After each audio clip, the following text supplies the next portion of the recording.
बिस्मिल्लाहिर्रहमानिर्रहीम। Thank you so much ख़ास तौर पे हस्तनीस का हमें होस्ट करने का।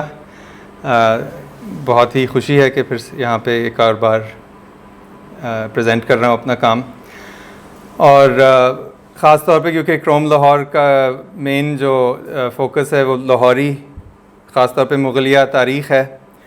और उसके सिलसिले में कुछ साल कबल जब मैं अपनी डिसर्टेशन रिसर्च कर रहा था लाहौर म्यूज़ियम में, तो मुझे बहुत ही खूबसूरत एक नाजुक और नफीस सीरीज़ मिली स्याह कलम ड्राइंग्स की, जो कि ख़ास तौर पे सिर्फ फोकस कर रही थी औलिया कराम की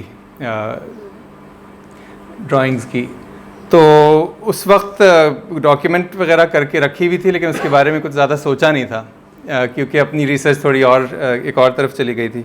लेकिन जब हमारी उस्मान हम सब की बैठ के जब गुफ्तगू हुई और मुग़लिया तारीख़ का सोचा लाहौर में, तो फिर मुझे एक में काफ़ी एहसास होना शुरू हुआ कि इतनी मुसव्वरी की जो हमारी बर्र-ए-सग़ीर की मुसव्वरी है उसकी इतनी ज़्यादा उसके ऊपर रिसर्च हो चुकी है, इतना लिखा गया है, लेकिन कभी लाहौर के बारे में कुछ नहीं लिखा गया। जैसे कि लाहौर जो कि इतना अहम मरकज़ रहा है मुग़ल दौर का, उससे पहले भी और उसके बाद भी, लेकिन जब मुसव्वरी की बात आती है तो उसमें कोई ख़ास हमें पता नहीं चलता। अकबर पीरियड के सबको इल्म है, लेट 16th सेंचुरी में जब उन्होंने अपना उसको दारुल हुकूमत बनाया लाहौर को, तो तमाम नामवर जो इलस्ट्रेशंस थी उसकी मैन्युस्क्रिप्ट्स की, वो बहुत सारी जो मशहूर वो लाहौर में बनी, उसका तो ज़िक्र आम होता है कैटलॉग्स में, गैलरीज़, म्यूज़ियम्स वगैरह में। और फिर 19वीं सदी में जब हम आते हैं तो सिख दौर के ज़माने का भी बहुत ज़िक्र होता है क्योंकि लाहौर फिर से उनका मरकज़ था, दारुल हुकूमत था।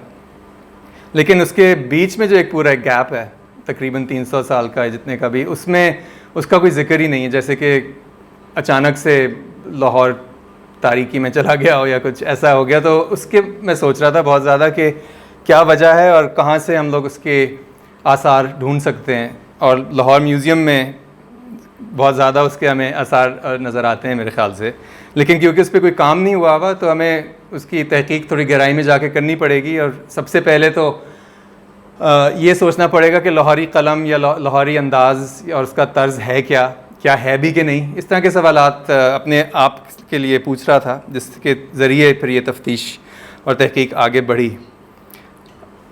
और आज मेरी कोशिश यही होगी इसी वजह से कि ज़्यादा से ज़्यादा लाहौर म्यूज़ियम की ही जो पेंटिंग्स हैं उनको दिखाएं, क्योंकि कोई दिखाते ही नहीं है, ना कोई किसी कैटलॉग्स या डिस्कशन में कभी आती हैं। लाहौर म्यूज़ियम की इतनी अजीम और काफ़ी वसी कलेक्शन है, ख़ास तौर पे पंजाब की और राजस्थान की पेंटिंग्स की, मुग़ल पेंटिंग्स की भी बहुत सारी हैं। तो आज मैं सिर्फ एक सीरीज़ पे फोकस करूँगा जो कि it's a series of saints, Muslim saints, जिनके बारे में आज तक कभी किसी ने कोई ज़्यादा लिखा नहीं है और ना ही किसी ने इसको beyond the catalogue of the Lahore museum itself, उसके अलावा ज़्यादा उस पर बातचीत नहीं हुई। और मेरे लिए इसकी मज़े की बात यह है कि जो उनका तर्ज़ है, स्टाइल है, वो दो ख़ित्तों के बीच में एक तरह से मौजूद है। एक तो पहाड़ी पेंटिंग जो कि पंजाब के पहाड़ी इलाकों में, जिसके बारे में पूरी दुनिया जानती है, बहुत ज़्यादा उसके ऊपर लिखा गया। और दूसरा है जो पंजाब प्लेन्स हैं, यानी लाहौर, अमृतसर, इस तरह के रीजन्स। आगे चलेंगे, उसके उस रीजन के भी उसके अंदर आसार नज़र आते हैं।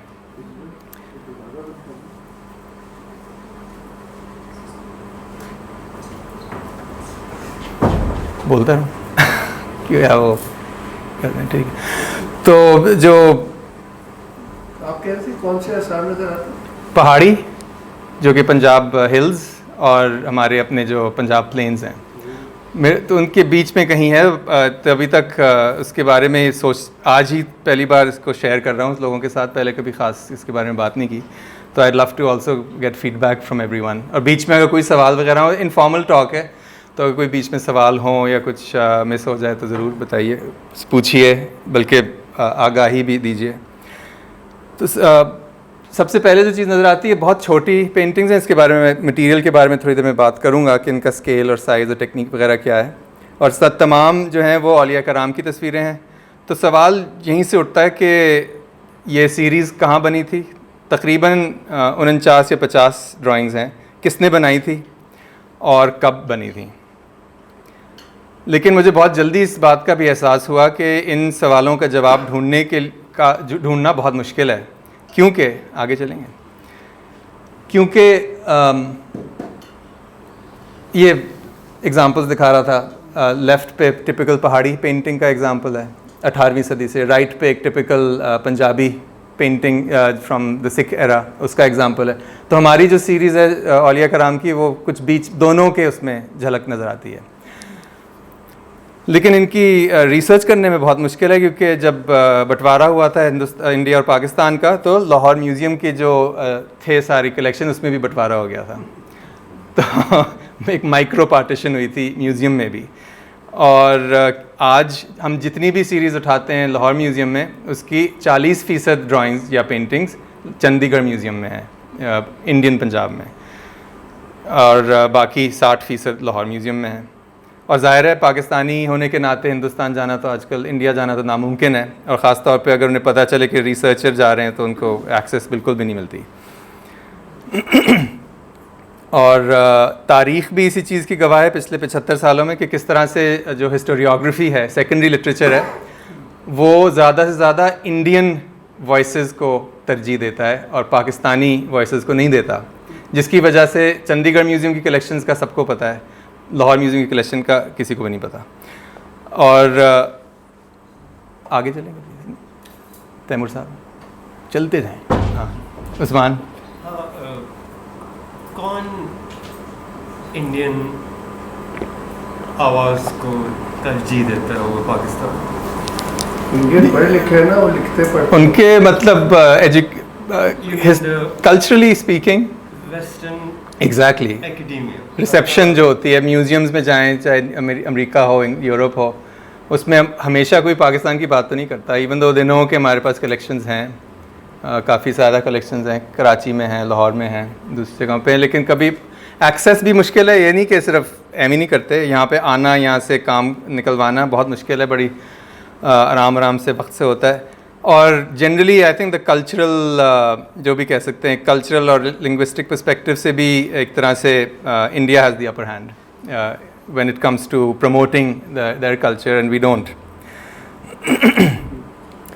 और इस 75 साल तारीख़ में फिर हुआ यही है कि जब हम लोग बर्रे सग़ीर को देखते हैं, जिसको मैं हिंदुस्तान कहता हूँ, क्योंकि जब when you think about Hindustan it's pre partition United south Asia, और हम लोग कदीम वक्त से इस खित्ते को हिंदुस्तान ही कहते थे।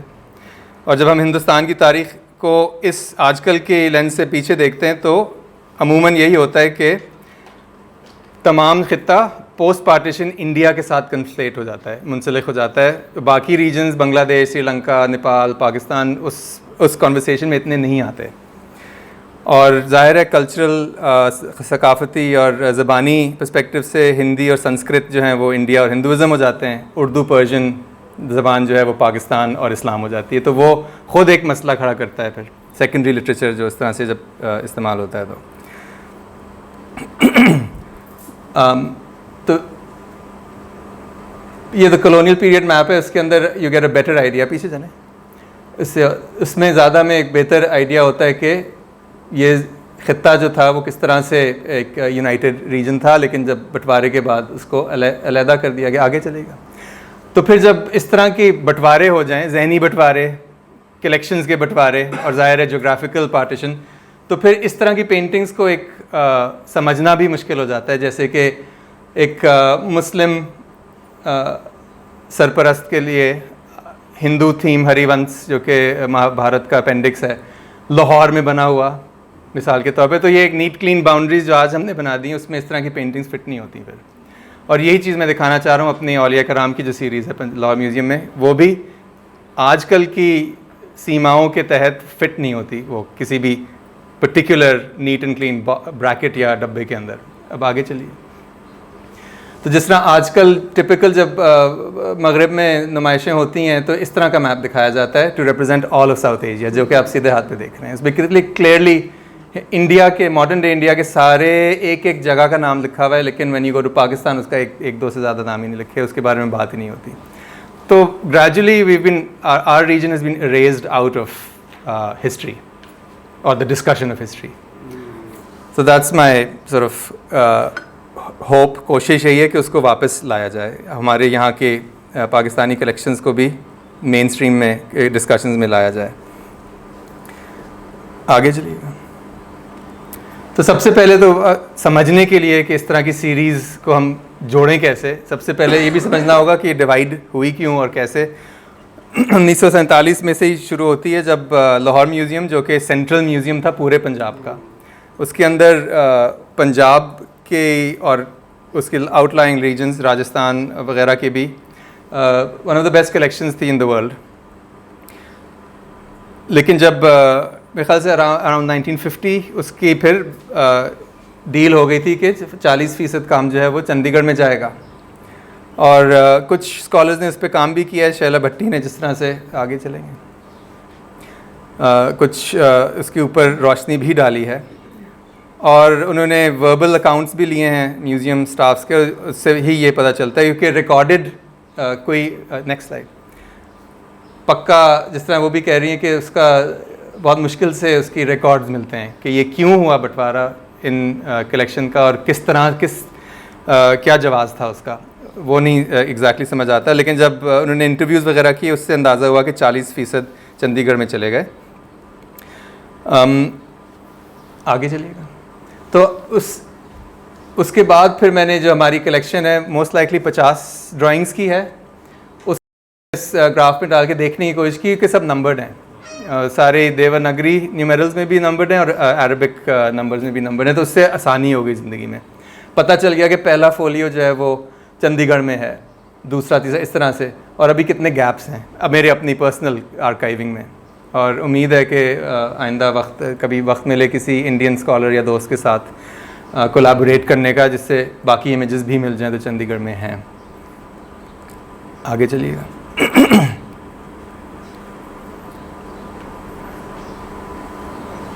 अब हम ड्राइंग सीरीज़ की बात कर सकते हैं. सवाए 3 ड्राइंग्स के बाकी सारी जो हैं वो नंबर्ड हैं अरबी नंबरों में. आखिरी जो नंबर है वो 49 है, लेकिन शायद 50 भी हो सकती हैं, वो एक और बात है. सारी जो हैं वो बहुत छोटी हैं. जो सबसे बड़ी है वो 16/7 सेंटीमीटर की, और सबसे छोटी जो है वो 8/7. तो बहुत ही छोटी, बहुत ही नाजुक और बहुत ही नफीस ड्राइंग्स हैं. और ये अनप्रिपेयर्ड कागज़ पे बनी हुई है, वसली पे नहीं बनी हुई, बिल्कुल सिंगल शीट्स. क्योंकि मुसव्वरी में जब आप 2 या 3 या 4 कागज़ जोड़ते हैं तो फिर वसली बनती है. लेकिन ये क्योंकि उस्ताद अपनी ड्राइंग्स को पक्का कर रहे थे तो उन्होंने सिर्फ खाली सिंगल शीट से बनाई है. वो शीट्स भी बिल्कुल टिश्यू पेपर से भी ज़्यादा पतली शीट्स हैं, बिल्कुल सी थ्रू हैं. अगर आप रोशनी में रखें तो you can just see through them. तो बहुत ही खूबसूरत कागज़ है. इतना पतला है कि शायद अगर वो चाहें, शायद ऐसा हुआ हो कि उन्होंने शायद किसी और सीरीज़ को ट्रेस किया हो, या शायद अपनी ड्राइंग्स कहीं और से ट्रेस की हों. It's thin enough that they can be traced, basically that's what you realise. और अक्सर अगली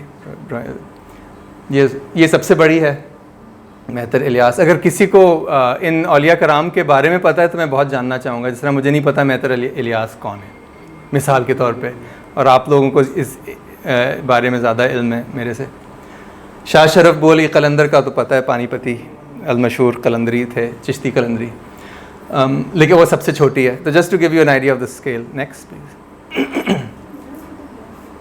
और अमूमन आपको ड्राइंग्स में कभी कभी जब बहुत गौर से देखें, जिस तरह से उनके जामे के ऊपर डबल आउटलाइन हुई हुई है कई जगहों पे, तो आप देख सकते हैं कि शायद उस्ताद ने पहले चारकोल से कोई ट्रेस की हो कहीं और, कोई और ड्राइंग, और उसके ऊपर पर उसने फाइनलाइज़ किया हो.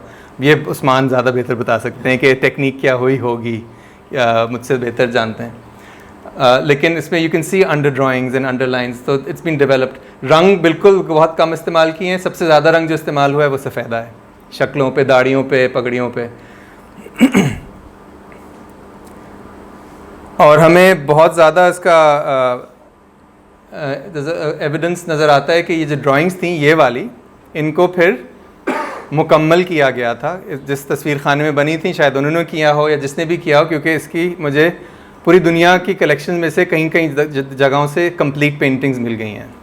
तो आज भी 4-5 लेके दिखाने के। तो ये खाका हुआ ना? जी हाँ, जिस खाके के तहत उन्होंने कंप्लीट पेंटिंग्स बनाई मुरक्कों के लिए, एल्बम्स के लिए।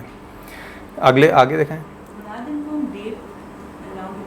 अब वहाँ आ रहे हैं उसमें सारा लेक्चर ही इस बात पे है।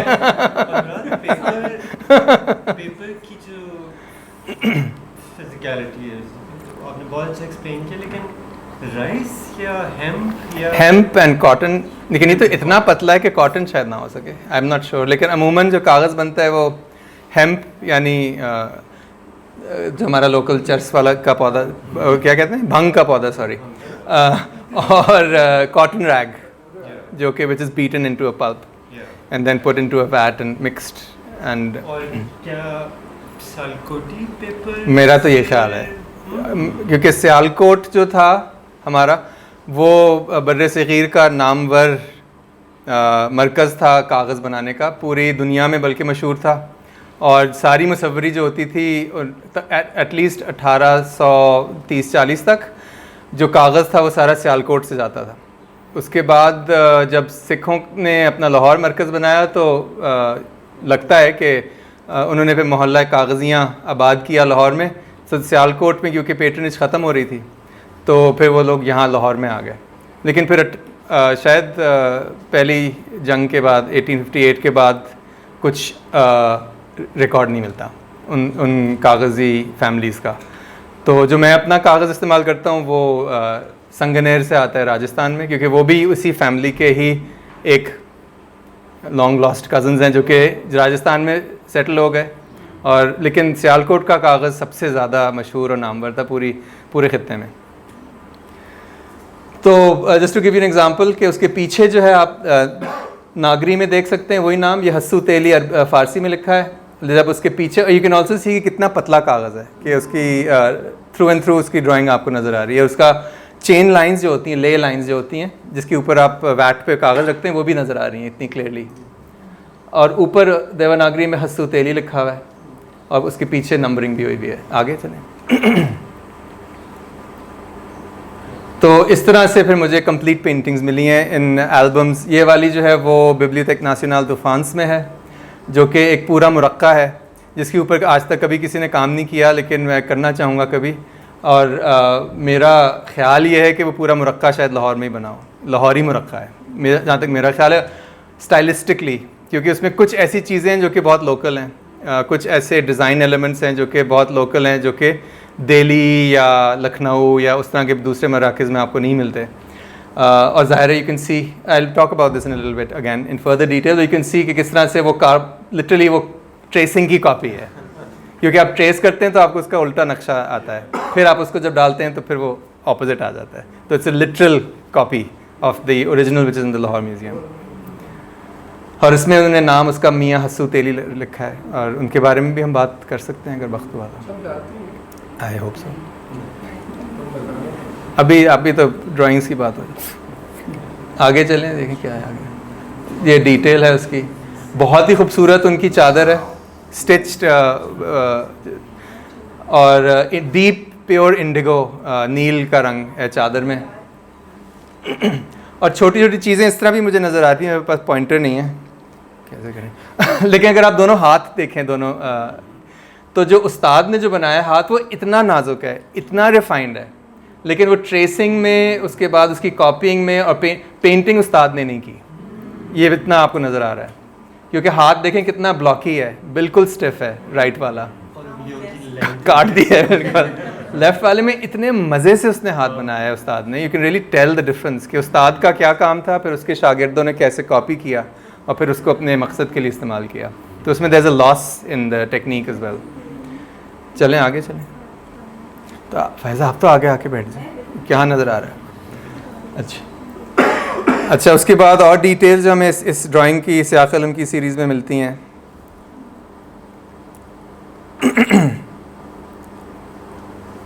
उसमें हाँ, एक तो आगे पीछे अरबी और नागरी के में लिखा हुआ है, जिसके बारे में I have some sort of ideas कि क्यों है ऐसे। दूसरा आप देख सकते हैं कि सारों के ऊपर, पेंटिंग्स के ऊपर देवनागरी में, हिंदी में लिखा हुआ है। तो ये इंस्ट्रक्शंस लिखी हुई हैं, शायद उस्ताद ने ख़ुद लिखी हैं या उस्ताद के लिए किसी ने लिखी हैं, क्योंकि उसे पता था कि मैंने जब ड्राइंग सीरीज़ कंप्लीट करनी है वो फिर ट्रेस होकर इधर उधर चली जाएगी। तो शागिर्दों को पता होना चाहिए क्या रंग लगाने हैं। खाकाज हैं, एग्जैक्टली। तो नीचे सफ़ेदा लिखा हुआ है, ज़मीन सफ़ेदा के रंग की होनी चाहिए, उसका जो जामा है वो खाकी होना चाहिए, और जो तकिया है गाँव तकिया वो सोना है, और बैकग्राउंड जो है वो है जोजी यानी जो जी आता है वो करो। तो थोड़ी फ्रीडम भी दी हुई है अपने डिसाइपल्स को कि जो मर्जी। तो जो जी बहुत आता है इसके अंदर के कपड़ा जो जी। फॉर मी इट्स फैसिनेटिंग कि यू कैन सी के रिलेशनशिप क्या है उस्ताद एंड डिसाइपल्स की, कितनी ढील मिल रही है, क्या कॉपी करना है, ट्रांसलेशंस में कितना चेंजेस आ रही हैं। बहुत फैसिनेटिंग एक पैलिम्सेस्ट है। करना चाहूँगी कि जो खाके हैं और वो खाके बनते इसलिए थे क्योंकि उस्ताद का हाथ आप कॉपी कर रहे हैं। एग्जैक्टली। तो जो उसमें असल जो रूह है, अगर आप वहाँ तक पहुँच सकते हो फिर बात कमाल की होगी। फिर होगी, और अक्सर नहीं पहुँच पाते।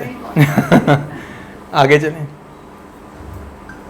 हाँ, तो ये एक एग्जांपल था कि सफ़ेदा, सोना, खाकी और फिर जोजी। और आगे चलें। ये एक और एग्जांपल है, एक और एंड ऑल्सो टू शो कि ये कहाँ कहाँ फैली हुई है। अब एक folio Princeton university art museum, वहाँ क्या कर रहा है, वहाँ क्यों पहुँचा, कैसे पहुँचा, वो एक और कहानी होगी उसका खोज लगाना कि इतनी दूर दराज इलाकों में कैसे ये एक एक फोलियो पहुँचा। तो ये जो है वो इमाम बुखारी सियालकोटिया हैं, शायद शाहजहां एरा के बहुत मशहूर इमाम थे, मुल्ला थे। और उसके अंदर भी उन्होंने बताया हुआ है कि ये ग्राउंड जो होना चाहिए वो सफ़ेदा होना चाहिए। तो आर्टिस्ट ने एग्जैक्टली पूरी बालकनी सफ़ेदे की बनाई हुई है। पीछे उन्होंने बताया हुआ है कि साख चिनारी होना चाहिए, तो उन्होंने वो मैलाकाइट की वॉश दी हुई है। और उन्होंने बताया कि जो उन्होंने ऊपर कपड़ा पहना हुआ है वो लिखा हुआ है उस पर गुलाबी। तो द आर्टिस्ट शागिर्द ने एग्जैक्टली बहुत अच्छी तरह से फॉलो किया है। कभी कभी नहीं भी करते, कुछ ऐसे एग्जाम्पल इसमें बिल्कुल नहीं फॉलो किया, वो जो जी को सीरियसली ले गए। So ये जो खाका है, this is at the Lahore Museum. Yeah, the whole So there's only one of this. it has to be. This is the source. This is the gold mine. If those completed paintings are the gold nuggets, this is the gold mine. We should be asking our students to do public Exactly. और उनको फिर complete करें according to the injunctions. Exactly. तो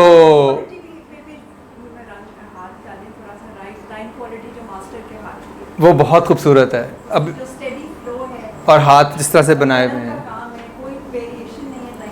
profiles बहुत ही खूबसूरत हैं, बहुत। और इतनी इतनी तस्वीरें हैं, इतनी इतनी तस्वीरें हैं, बिल्कुल छोटी।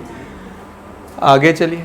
तो स्केल इन इसका भी ये जो प्रिंसटन यूनिवर्सिटी उसका भी वही है एग्जैक्टली। पीछे चलें फिर से ज़रा। और जहाँ तक मेरा ख्याल है ये सारी कंप्लीटेड पेंटिंग्स भी जो हैं वो लाहौर में ही बनी हुई हैं, क्योंकि ये ना तो लेट मुग़ल स्टाइल में ठा करके बैठती हैं, ना ही पहाड़ी स्टाइल में बैठती हैं, वो कहीं भी ना ही सिख पीरियड की में बैठती हैं, वो तो बहुत लेट हो जाता है। तो यहाँ पे मज़ीद मैं तो सिर्फ आज पहली बार आप लोगों को इससे मुखातिब कर रहा हूँ। अब अगला कदम यही है कि इसके बारे में गहरी तहकीक की जाए कि लाहौरी कलम, उसका तर्ज और उसका अंग है क्या। तो इससे हल्का हल्का समझ आना शुरू हो रहा है कि इसका अपना एक स्टाइल है। जिस तरह से स्पेस डिवाइड हुई हुई है, एक हॉरिजॉन्टल रजिस्टर स्टैक होकर उन्होंने एक हायरार्किकल कॉम्पोजिशन बनाई हुई है, जिस तरह से रंग डले हुए हैं, एक बहुत attention to photographic detail, portrait की डिटेल भी है, लेकिन उसमें एक स्टाइलाइजेशन और आइकॉनिक एलिमेंट भी है। मुगलिया पेंटिंग्स तो ज़्यादा नेचुरलिस्टिक भी हो जाती हैं, ये थोड़ी सी रिस्ट्रेंड है। तो एक ख़ास इसका तर्ज है जिसके बारे में ज़्यादा तहकीक करनी पड़ेगी। आगे चलिए। और ये भी मुझे बहुत ही पसंद है, ये भी बिब्लियोथेक नेशनल दे फ्रांस में है, कंप्लीट वाली। इन सारी एल्बम के बॉर्डर्स जो हैं वो बहुत ही नायाब हैं, बहुत फोक टाइप हैं, जो कि मैंने आज तक ज़िंदगी में कभी और नहीं देखे, जिससे मुझे अंदाज़ा होना शुरू हुआ कि शायद ये एक ऐसे सेंटर में बने थे जो कि शायद दक्कन और फैज़ाबाद और दिल्ली वगैरह से दूर है, लेकिन फिर भी मुगलिया दुनिया के अंदर है। पहाड़ी तो बॉर्डर्स इस तरह करते नहीं हैं, तो वो तो हो ही नहीं सकता। तो यकीनन ये लाहौर ही की एक ख़ास एल्बम है, मुरक्का है, जिसके ऊपर हमें मज़ीद काम करना चाहिए। ये जो है वो हमारे मशहूर शाह हुसैन लिखना था, लाल लिख दिया गलती से, शाह हुसैन है। पेंटिंग पे लाल हुसैन लिखा हुआ है। हाँ लिटरली लिखा है, थैंक यू इसलिए किया था। शाह हुसैन हमारे लाहौर के अजीम, इस पे लगे लाल हुसैन लाहौरी, तुमने सही। उसका ट्रांसक्राइब किया तो उसकी कॉपी फिर से ट्रेसिंग में वो उसका खाका जब ट्रेस हुआ तो रिवर्स एग्जैक्ट मिरर इमेज बन गया। और इसके अंदर भी एग्जैक्टली वही गौर से अगर देखें तो हो रहा है कि जो उस्ताद का खाके की ड्राइंग है उसमें इतनी नज़ाकत है, इतनी रिफाइनमेंट और एक एलिमेंट ऑफ प्ले भी है कि वो खेल रहे हैं लाइन के साथ, इतनी उनको अबूर हासिल है लाइन पे कि वो उसके साथ बस खेल रहे हैं। और ये ख़त का जो उनका इतना ख़ास तरह से इजहार किया है, राइट वाली में वही चीज़ स्टैटिक हो गई है। उन्होंने इतनी कोशिश की है कि मैंने उस्ताद को ही कॉपी करना है, तो वो उसमें ना आपको डर नज़र आ रहा है उस्ताद के शागिर्द के हाथ में। उन्होंने दरख्त क्यों छोड़ दिया? Is that a tree at the back? उन्होंने बिल्कुल छोड़ दिया, पहाड़ तो बनाए, वो जो हिल्स बनाई हैं, लेकिन दरख्त छोड़ दिया। That's a very good question. Sunset आ गया है। पीछे उन्होंने सनसेट डाल दिया, शाम का वक्त डाल दिया, लेकिन दरख्त बिल्कुल उन्होंने निकाल दिया। दरख्त जो है वो इसके बारे में भी सोचा जा सकता है। इट्स अ गुड पॉइंट कि why did the person copying it leave it. River side of Ravi, that's why. Most likely Shah Hussain की पेंटिंग में अक्सर आपको उनको दरिया किनारे खड़े हुए मिलते हैं। That could be it. Next, फिर ये तो हाँ भी दिखाई थी, आगे चलें। हाँ ये वाली भी दिखाना चाहा था। ये है निज़ामुद्दीन औलिया की तस्वीर। तो लेफ़्ट वाली हमारे लाहौर म्यूज़ियम की है, अगेन खाका।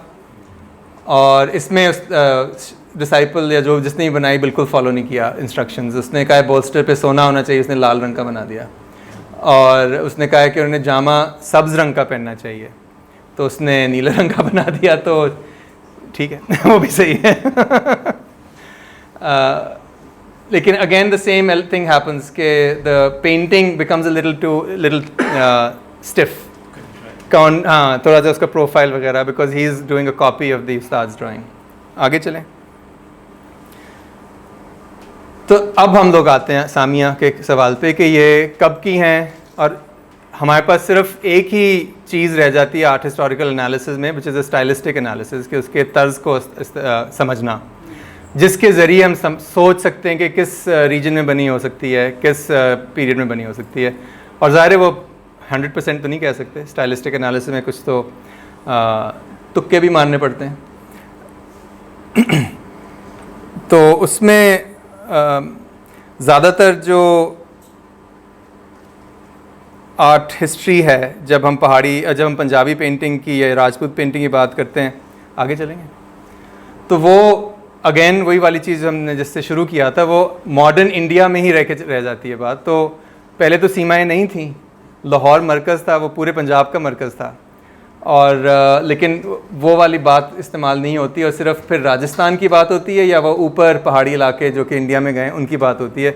जो मेन कॉन्डुइट था जो कि कनेक्ट करता था दोनों रीजन्स को, वो उन्होंने हिस्टोरिकली आजकल निकाल दिया बिल्कुल। हकीकत ये थी कि लाहौर ख़ास तौर पे, क्योंकि हम 18वीं सदी में फोकस कर रहे हैं अभी, 17वीं 18वीं सदी में लाहौर जो था वो सियासी और सकाफ़ती मरकज़ था पूरे हिंदुस्तान का।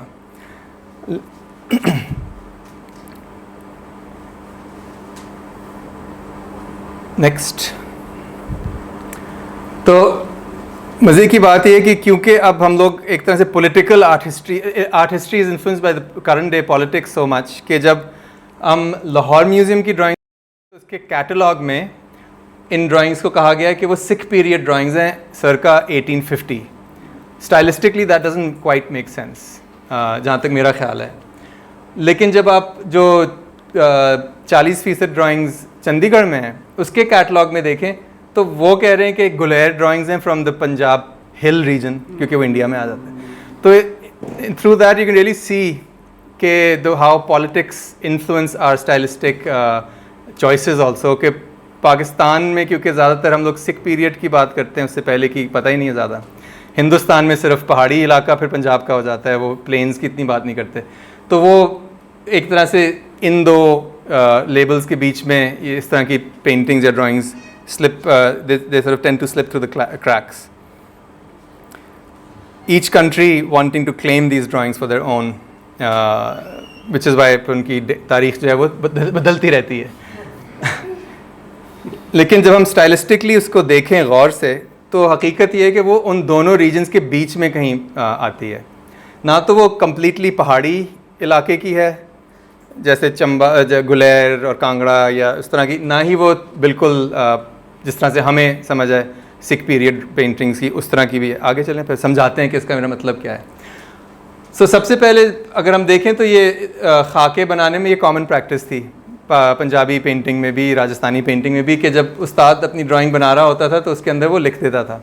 तो ये सिर्फ ये औलिया कराम वाली लाहौर म्यूज़ियम की ड्राइंग की अनमोल बात नहीं है. ये प्रैक्टिस ही ऐसी थी राजस्थान और पंजाब में, जिसके अंदर ये इंडिकेशन लिख देते थे कौन सी जगह पे क्या रंग लगाना है. तो वो आप देख सकते हैं इन दो पेंटिंग्स में भी, जो कि शायद कांगड़ा तर्ज की पंजाबी पेंटिंग्स हैं. आगे चलिए. तो just trying to situate it within its own period. लेकिन फिर जब हम गौर से देखें तो इसमें कुछ झलक पहाड़ी पेंटिंग की भी आती है, पहाड़ी इलाकों में जो पंजाब के काम हुआ 18वीं सदी में. For example when you look at this गीत गोविंद पेज बसोली का 1730 का, उसके जो कुछ किरदार हैं जैसे कि ये नंद कृष्णा के फॉस्टर फादर, उनकी तस्वीर देखें, उनका प्रोफाइल देखें, उनके हाथ देखें तो बहुत इसके साथ आपको इसकी मिलती जुलती झलक आती है शाह हुसैन की पोर्ट्रेट से और वो शाह गदा के पोर्ट्रेट से भी. और उसके और भी कुछ फिगर्स हैं बसोली वाले जिसके अंदर you can see a similar sort of मूंछ जिस तरह से बनाई हुई है शाह हुसैन की और उन साहब की जो कि गोपाल हैं, या उनकी आँख जिस तरह से हल्की सी आमंड आइज़ बनाई हुई हैं. और लाइन वर्क बहुत सिमिलर है, एक बहुत assured beautiful strong line work. लेकिन आगे चलें. फिर हम जब थोड़ा letter period Sikh period paintings देखते हैं जैसे कि ये गुरु नानक की पेंटिंग भाई मर्दाना के साथ जो कि 1830 की शायद हो, तो उसमें भी हमें थोड़ी झलक नज़र आती है पहाड़ी हमारी औलिया कराम की ड्राइंग की. तो उसमें दोनों आसार नज़र आते हैं. That's what I was trying to say essentially कि they lie in between these regions. तो उससे हमें सबसे मेन जवाब तो यही मिलता है, ख़ासतौर पर जब हम इनकी पगड़ियाँ देखें, भाई मर्दाना की सफ़ेद पगड़ी देखें और आप फिर शाह अब्दुल माली की पगड़ी देखें. ये भी लाहौरी, शाह अब्दुल माली तो लाहौरी सेंट है. It's very similar. So then सवाल फिर यही होता है कि इसको स्टाइलिस्टिकली हम डाल ही नहीं सकते. और जो मेरा जो सबसे ज़्यादा मेरे ख्याल से तनकीद है स्कॉलरशिप की वो यही है कि हम बहुत ज़्यादा इस रीजन को डब्बों के अंदर पिछले 50-60 साल से डालने की कोशिश में फंसे हुए हैं कि ये लाहौरी, ये मतलब ये पहाड़ी है, ये इस स्कूल का है, ये गुलेर है, ये चंबा है, ये वो है. वेराज हमें असल में आर्टिस्ट्स के बारे में शायद ज़्यादा बात करनी चाहिए क्योंकि artist were always moving and itinerant. और जब हमें इस तरह से सीरीज़ मिलती है औलिया कराम की जिसमें जब आप सारे लोगों के नाम देखें तो ज़्यादातर जो औलिया कराम है वो हैं ही लाहौरी, जिससे फिर अंदाज़ा होता है कि कोई गुलेर में बैठा हुआ या कहीं और बैठा हुआ क्यों बनवाएगा उसको. तो that's how you start to think you have to maybe get out of those boundaries of regional boundaries specifically and think about the interconnected nature of Punjab in which Lahore was one of the main centers and it plays a huge role. If it's played सियासी तौर पे उसने इतना अहम किरदार अदा किया 18वीं सदी में, तो ये कैसे हो सकता है कि मुसव्वरी और दूसरी सकाफती तौर पे उसने ये किरदार अदा ना किया हो. आगे चलें. और उससे फिर हमें मज़ीद चीज़ें मिलती हैं जिससे हमें मज़ीद पता चलता है कि ये पहाड़ plains and Punjab mountain region में कितना ज़्यादा ओवरलैप था, ख़ास तौर पे 18वीं सदी में. तो ये 6 पोर्ट्रेट्स हैं बहुत ही खूबसूरत जो कि ख़ास टिपिकल जो कि आज हम कहेंगे गुलेर स्टाइल की पहाड़ी पेंटिंग में बनी हुई हैं. लेकिन ज़्यादातर जो उसमें लोग बनाए हुए हैं वो सारे लाहौरी हैं. उनके नाम लिखे हुए हैं तो हमें पता है एग्जैक्टली वो लोग कौन हैं. मिसाल के तौर पे वो लिखा हुआ है मोमिन, जो ये जो जिनकी डिटेल नीचे लिखी है वो मीर मोमिन हैं जो कि बहुत एक अहम रूलर थे. 1740 के लगभग उन्होंने डेप्यूटी मिनिस्टर के तौर पे लाहौर में मुग़लों के डेप्यूटी मिनिस्टर थे और लोग उनको बहुत ज़्यादा चाहते थे पूरे ख़त्ते में। उसके बाद आपको मिलते हैं अदीना बेग जो कि टॉप राइट पे हैं उधर। वो एक और बहुत अहम एक तरह से सियासी किरदार उन्होंने यहाँ पे अपनाया। वो वैसे तो रूरल लाहौर के इलाके से थे, लेकिन मिड 18th सेंचुरी में वो तरक्की करते करते basically he became the undisputed ruler of greater Punjab. And when I say greater Punjab it means the Pahari region as well. और उनकी बहुत ज़्यादा अलायंसेस थी पहाड़ी राजाओं के साथ। आगे चलें, इसलिए हमें उनकी बहुत सारी पेंटिंग्स मिलती हैं डिफरेंट स्टाइल्स में। जिस तरह से ये एक पहाड़ी हाथ या पहाड़ी रीजन के उस्ताद के बनाई हुई ड्राइंग उसी अदीना बेग की। ये शायद एक लाहौरी तर्ज की बनाई हुई drawing much later Adina Beg की, मोस्ट लाइकली सिख पीरियड। आगे चलें, ये उससे पहले की है, ये ज़्यादा उसमें बैठती है जिस तरह से हमारी ड्राइंग है औलिया कराम की। This is that period just before the Sikh period, slightly late Mughal but uniquely of this region. तो अदीना बेग की बहुत पोर्ट्रेट्स मिलती हैं, जिससे हमें समझ आना शुरू होती है कि अच्छा लाहौर में पेंटिंग हो रही थी, क्योंकि हमें इतने ज़्यादा इनकी नोबिलिटी की पोर्ट्रेट्स मिलती हैं। एक और जो बहुत ज़रूरी शख्स थे, बहुत ही वेल नोन, जो कि मीर मन्नू थे। आगे चलें, उनकी भी ये नैनसुख के हाथ की बनाई हुई ड्राइंग में उनका जिक्र आता है ऊपर कि जदों मन्नू ने हमला किया सी, इस तरह ही कुछ लिखा हुआ है, भूल गया एग्जैक्टली। तो जबकि उन्होंने बलवंत सिंह की पोर्ट्रेट बनाई थी। और राइट पे आपको मीर मन्नू की पोर्ट्रेट मिलती है, जो कि मेरे समझ में it's from that sort of same Lahori type कलम। It has that particular characteristic जिसके बारे में हम और भी बात कर सकते हैं। सवाल फिर यही होता है कि पहाड़ी है, प्लेन्स है, that's something that we need to do more work on. और मीर मन्नू की ही फैमिली जो थी जिन्होंने बेगमपुरा आबाद किया था, जो कि फिर एक कल्चरल सेंटर बन गया था हमारे लाहौर का। तो वहाँ पे बहुत पेट्रनेज थी। और फिर से वही सवाल उठता है कि फिर मुसव्वरी की भी लाजमी तौर पे होनी ही होगी, क्योंकि अगर आपने दरबार सेट किया है तो हाउ इज़ इट पॉसिबल कि पेंटिंग ना हो। आगे चलें, तो अब just sort of concluding this, stylistically speaking then जहाँ तक मेरा ख्याल है कि we can place this series somewhere between 1750 and 1800। अब और तहकीक करेंगे तो और शायद उसको नैरो डाउन कर सकेंगे। लेकिन इससे ज़्यादा अहम ये बात है कि हम इस तरह की सीरीज़ को जब देखते हैं तो हमें बहुत ज़रूरी सवालात करने पे हम मजबूर हो जाते हैं कि ये स्टाइलिस्टिक डिविजन्स या आर्ट हिस्टोरिकल डिस्कशन से जो रीजनल डिविजन्स आ गई हैं, वो क्या हमारी मदद करती हैं या ज़्यादा मुश्किल पैदा करती हैं हमारी रिसर्च के लिए। सबसे बड़ा तो सवाल यही है, क्योंकि हम लोग फिर ये नहीं हम जान पाते कि ये जो मुख्तलिफ़ ख़ित्ते थे बर्रे सग़ीर के, ख़ासतौर पर पंजाब के, उनमें बहुत ज़्यादा आमदोरफ़्त थी मुसव्विरों की, हुक्मरानों की, सरपरस्तों की। तो जब तक कि हम उसके बारे में नहीं ज़्यादा खोज लगाएंगे, हमें ये कभी नहीं पता चलेगा कि लाहौर में भी क्या काम हो रहा था, क्या नहीं। और मेरे ख़्याल से इस तरह की सीरीज़ जो है वो इन सवालात के बारे में सोचने पे हमें मजबूर करती है। और ये वैसे एक छोटा सा पहला कदम था। I just wanted to share this series with you. I don't have that many answers, but I have a bunch of questions about why, when, how, who. और आप लोगों से भी आई एम श्योर अभी थोड़ा सा मशवरा लेंगे, आपकी भी राय जानना चाहूँगा। लेकिन अब उम्मीद यह है कि इसके ऊपर और काम किया जाए और लाहौरी ख़ित्ते का जो कलम है और उसका स्टाइल है उसके बारे में ज़्यादा जाने और उस पर ज़्यादा रोशनी डालें। बहुत शुक्रिया।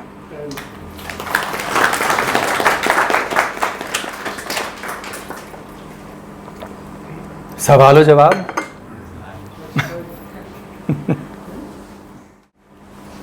आगे चलें, कोई है स्लाइड और देखें।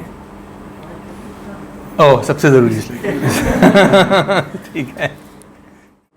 हाँ, इसका कुछ मतलब डिटेक्टिव वर्क किया है just from the pages themselves के देवनागरी लिखी हुई है और फ़ारसी भी लिखी हुई है। देवनागरी किस चीज़ के लिए लिखी हुई है? एक तो खैर नाम ट्रांसलिटरेट किया है फ्रॉम द अरबिक, बट सारी जो इंस्ट्रक्शंस हैं वो देवनागरी में, जिससे ये अंदाज़ा होता है कि जो तस्वीर खाना था वो पर्शियन स्पीकिंग नहीं होंगे, वो लोकल हिंदी पंजाबी स्पीकिंग होंगे। इतना तो हम खोज लगा ही सकते हैं, वरना क्यों लिखते। लेकिन जो सरपरस्त हैं, जो इस सीरीज़ के जो पेट्रन हैं, वो फ़ारसी स्पीकिंग है, क्योंकि जितनी भी मैंने एल्बम्स देखी हैं उनमें ऑलमोस्ट 80 to 90% नाम उस वली का, उस पीर का ज़रूर लिखते हैं, और वो हमेशा फ़ारसी में होता है. So they are following that tradition. So clearly that there was an established tradition of making saints' portraits and putting them into albums. That also must have been popular in Lahore. And the patronage was of course Muslim. And they were Persian speaking.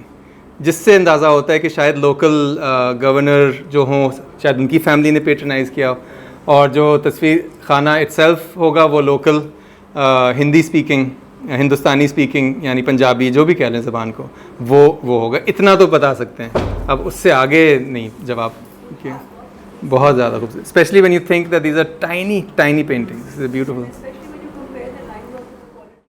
Yes, clearly trained in this Mughal school, but also influenced by the local Punjabi flavor. And is very practiced. Very practiced. That's why there's that sort of provincial quality to the paintings as well.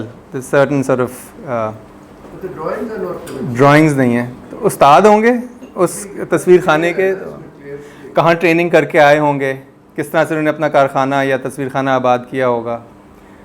बहुत सोचने वाली बातें हैं, इसके बारे में मुझे इल्म बिल्कुल भी नहीं है. Have you found So the whole series was in the Lahore Museum, and then how many? You know how you? oh, the completed paintings. No, I've just found 6 or 7 of them. Gold तो था लेकिन इन paintings में नहीं है. That's a very good point. अब मेरे ख्याल से इनको शेयर करना चाहिए, बांटें, दिखाएं लोगों को. कंजूसी नहीं करनी चाहिए. हमारे कंजूसी बहुत होती है, जैसे कि कल्चरल एक वो हो जाता है ना, ईगोइज्म, कि नहीं शेयर करनी. I think we need to share these with everyone, and so that people can, soft copy में मिल जाए जो यहाँ हाँ, ताकि कॉपीज़ कर, both for artists and art historians, we need to really share these artworks and images. That should be the first step. So do you find any families living around Lahore area? हाँ, तो बहुत लंबा जवाब हो जाएगा इसका, है ना. क्योंकि दो तरह के प्रैक्टिशनर्स थे. एक वो जो कि पर्शिया, सेंट्रल एशिया से आए थे मुगलई दौर में और उससे पहले भी, और दूसरे जो लोकल आर्टिस्ट थे जो कि लोकल हिंदुस्तानी स्टाइल्स में कर रहे थे. और फिर उनका मिलाप हुआ अगले 300-400 साल, फैमिलीज़ का भी, और वर्कशॉप्स वहाँ से निकली, बहुत सारी लोकल वर्कशॉप्स, और हर रीजन की बेतहाशा वर्कशॉप्स होती थी, जिनको तस्वीर खाना भी कह सकते हैं. और लाहौर के रीजन में अब पार्टीशन के वक्त तक पटियाला में फॉर एग्ज़ाम्पल कौन थे, हाजी मोहम्मद शरीफ, जिन्होंने फिर Lahore national college of arts में भी पढ़ाया. तो वहाँ उस ज़माने तक हमारे रीजन में, और फिर सिख पीरियड में तो खैर बहुत ज़्यादा था. और आप प्रोफेसर, आप ज़्यादा बता सकती हैं 19 सिख पीरियड सेंचुरी का, कि उसमें तो आपने तो खैर उस्तादों के बारे में रिसर्च भी की है, लिखा भी है, तो मैं इतना नहीं अच्छा बता सकता जितना आप बता सकती हैं. लेकिन 19th सेंचुरी में तो बहुत एविडेंस है आर्टिस्ट्स का. लेकिन आपके पास हैं उस्ताद ऐसे जो कि आपके सामने बैठे हुए हैं, जिनसे आप बहुत ज़्यादा फैज़ हासिल कर सकते हैं, और जो कि हकीकत भाई मजाक नहीं कर रहा, मैं असली बात कर रहा हूँ. और we have these people in Lahore. मेरे ख्याल से one has to get out of the NCA वाला fold in order to really learn miniature painting right now. पिछले 1982 से लेके 2012-13 तक एक तारीख़ थी मुसव्वरी की NCA में, लेकिन पिछले जो 8-10 साल में वो नहीं रही. तो उससे अब ज़रूरत पड़ गई कि हमें बाहर आना है, आपको हस्तो नीस्त आना है, आपको सर उस्मान के पास जाना है, आपको इस तरह से लोग ढूंढने जहाँ पे आपको actually you have those wells of knowledge and wisdom that can actually tell you the tradition. मेरे ख्याल से NCA का क्योंकि रुख बदल गया है, उसके आइडियोलॉजिकल फ्रेमवर्क बदल गया है, वक्त भी उन्होंने कम कर दिया. बहुत सारी वजूहात हैं जिसकी वजह से अब I just recently wrote an essay for a museum catalogue surveying the modern and contemporary miniature painting in Pakistan, and I ended the essay with saying that now contemporary miniature painting is one chapter in the history of Pakistani art. It's no longer a practicing art form. If you think about current students, they're not doing miniature painting anymore. हो रहा था पिछले एक generation पहले तक, लेकिन अब नहीं हो सकता unfortunately, जब तक कि बहुत ही तब्दीली ना आए department. So for that you have to get out of the National College of Arts space unfortunately. लेकिन मौजूद हैं, हयात हैं, काम कर रहे हैं. बशीर साहब से लेके हस्तनीस से लेके इतने लोग हैं जहाँ पे आप जा सकते हैं.